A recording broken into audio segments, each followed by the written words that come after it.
Y como estamos convencidos de que cada día aprendemos con nuestros hijos, decidimos, con el doctor Javier Quintero, abrir una escuela de padres en Gente Nijao, en el Magazín de la Tarde, para, obtener guías, herramientas, argumentos para tomar buenas decisiones en esa convivencia necesaria entre padres e hijos.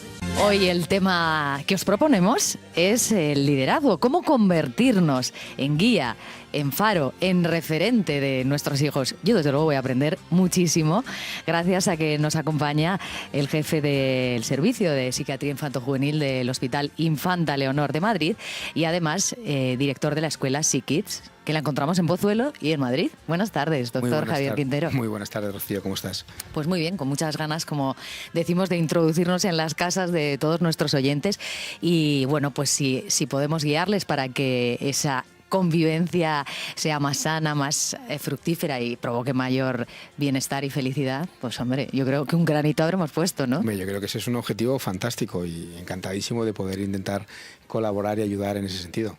Bueno, en realidad tú la escuela de padres la abriste hace unos años ya, o sea que aquí nos vas a traer el bagaje de una experiencia que ya tienes contrastada. Sin duda. Nosotros dentro de lo que es la clínica, los dos centros que tenemos tanto en Pozuelo como en Madrid, llevamos mucho tiempo trabajando con las familias y con los padres, ¿no? Porque muchas veces hay que ayudar a los niños, pero una muy buena manera de ayudar a los niños es ayudar a los padres. Muchas veces a que comprendan mejor a sus hijos, a que tengan más habilidades y herramientas de cómo reconducir la conducta de sus más pequeños y por ahí empezamos hace ya, como bien decías, muchos años, primero a trabajar con los padres para después ir haciendo grupos de padres y a ir poco a poco estructurando esto que llamamos escuela de padres. De alguna manera no es más que un espacio, como hemos dicho alguna vez, de reflexión para que, si son capaces de adquirir alguna idea, alguna habilidad más que les sea útil en su vida diaria, bendito sea.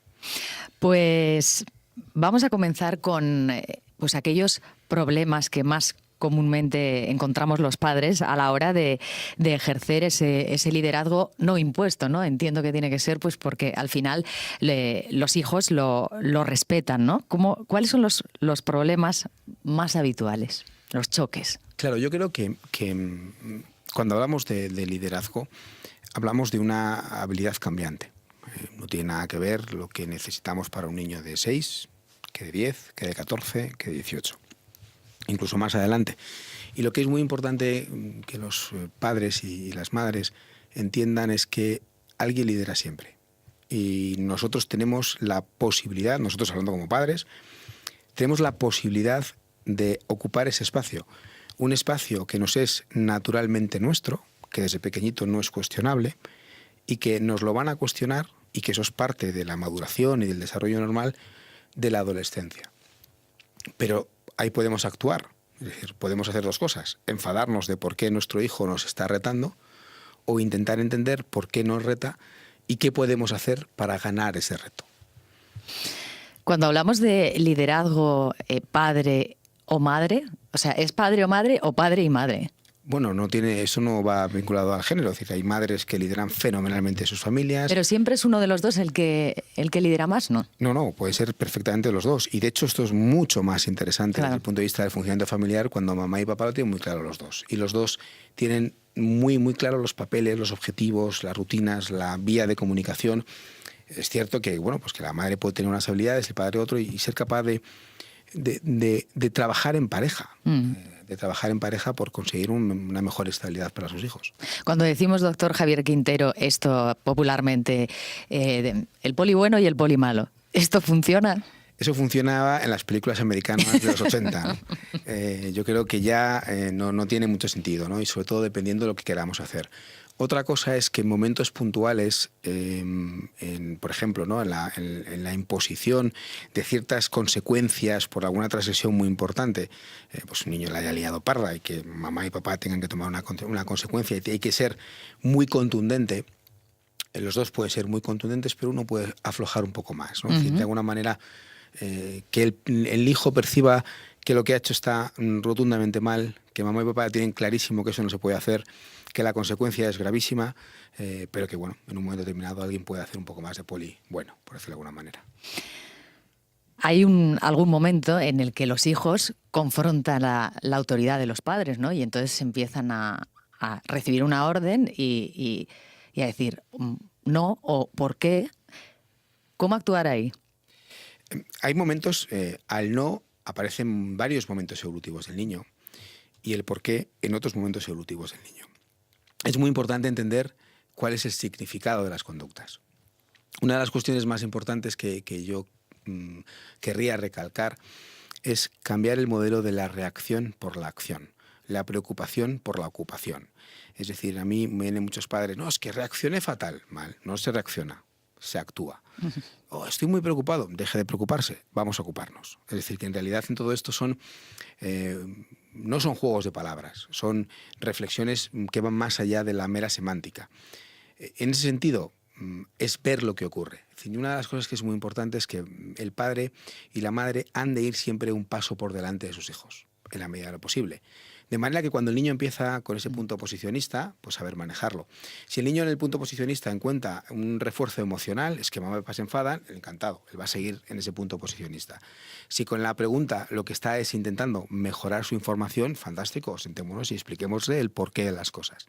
Si el porqué es un punto posicionista, en algún momento tendrá que saber que el camino tiene lindes, que tiene límites y que hay un espacio donde él puede negociar y hay espacios que son así, porque no todo es negociable, porque no todo es... Eso, la negociación es un espacio que cuando lo abres es peligroso, ¿no? No, al revés, ¿No? al revés. Es un espacio donde tenemos que estar acostumbrados a funcionar. Es decir, nuestros hijos no van a hacer siempre lo que queramos porque nosotros lo digamos. Porque yo lo digo, es que el porque yo lo digo tampoco nos va a servir. ¿Sí? Exacto, es decir, no es una herramienta que ocasionalmente es, oye, ¿por qué? Porque lo digo yo, y no hay más que hablar, ¿no? Pero no puede ser la norma.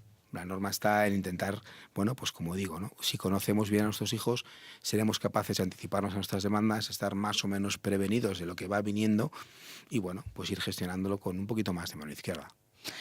Hay edades, como decíamos, un poco claves o críticas para este momento de perseverar, ¿no? de consolidar nuestro liderazgo, la adolescencia, por ejemplo. Sin duda, ahí es cuando se pierde. Es decir, si no lo hacemos bien, ahí es cuando lo perdemos. Porque como decía antes, el liderazgo en casa, como padre y como madre, lo tenemos. Lo que ocurre es que si no lo cuidamos, lo perderemos. Y lo perderemos en la adolescencia. Lo perderemos cuando el niño empiece a retarnos y nosotros no seamos capaces de manejar bien esa situación.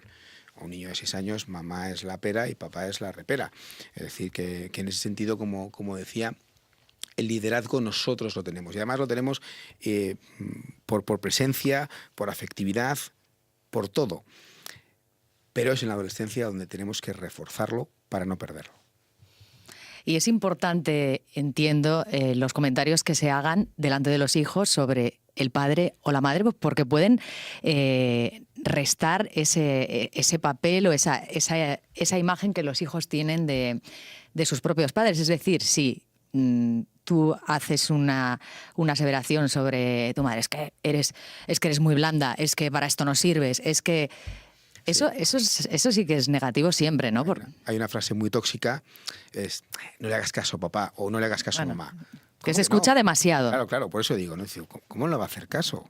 Es decir, ¿cómo? Vamos a ver, mamá o papá se pueden haber equivocado o podemos no estar de acuerdo. La otra parte no puede estar de acuerdo en la consecuencia o en la acción que se quiere tomar en ese momento determinado. Pero si no estamos de acuerdo, a la cocina. A la cocina, a la terraza, es decir, un espacio donde estén solamente el padre y la madre, para decir, oye, mira, no estoy de acuerdo con esto. Lo que no puede haber es, digamos, variabilidad en las normas. Lo que es blanco y lo que es negro.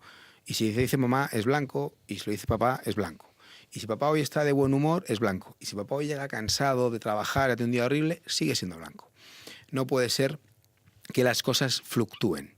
Es decir, no, es que las cosas son, sí, más adelante. Es decir, más adelante encontramos los matices, los grises, ¿no? Puedo decirlo en el mismo espectro de colores.